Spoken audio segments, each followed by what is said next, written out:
Di lautan lepas Samudra Hindia, ada sebuah nama yang sejak awal abad ke-20 terus dibisikkan oleh para pelaut Queen of the Sea. Kapal penumpang mewah yang dulu dijuluki Ratu Lautan, namun perlahan berubah menjadi simbol tragedi dan misteri yang tak pernah terpecahkan. Kisah ini bermula pada tahun 1908, ketika Queen of the Sea diluncurkan sebagai kapal paling megah di zamannya, dengan dek berlapis kayu mahal, ruang dansa, dan kabin berkelas pertama. Kapal ini didesain untuk membawa ribuan penumpang mengarungi dunia. Namun tak ada yang menduga bahwa sejak pelayaran pertamanya, kapal ini seolah membawa kutukan. Pada suatu malam di bulan November, saat kapal melintasi wilayah yang dikenal dengan badai tak terduga, para penumpang melaporkan suara aneh dari lambung kapal. Suara seperti dentuman besi dan langkah kaki di ruang mesin, padahal tak ada seorang pun di sana. Teknisi yang memeriksa mengatakan semuanya normal, tapi tak ada yang bisa menjelaskan mengapa suhu di ruangan itu turun drastis seketika. Seperti ada sesuatu yang tidak terlihat berdiri di sudut gelap. Perjalanan kedua lebih buruk.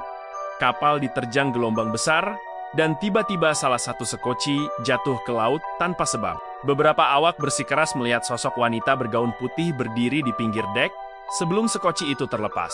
Namun ketika dicari, tidak ada seorang pun, bahkan tidak ada penumpang yang mengenakan gaun seperti itu. Namun, peristiwa yang benar-benar menjadikan Queen of the Sea sebagai legenda hitam terjadi pada pelayaran tahun ke-1912.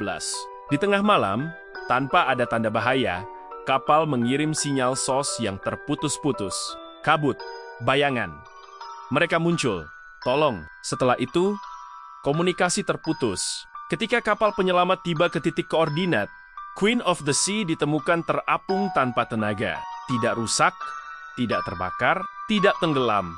Namun ada satu hal yang lebih mengerikan dari apapun. Seluruh penumpang dan awak kapal menghilang. Tidak ada tanda-tanda perkelahian. Tidak ada jejak darah.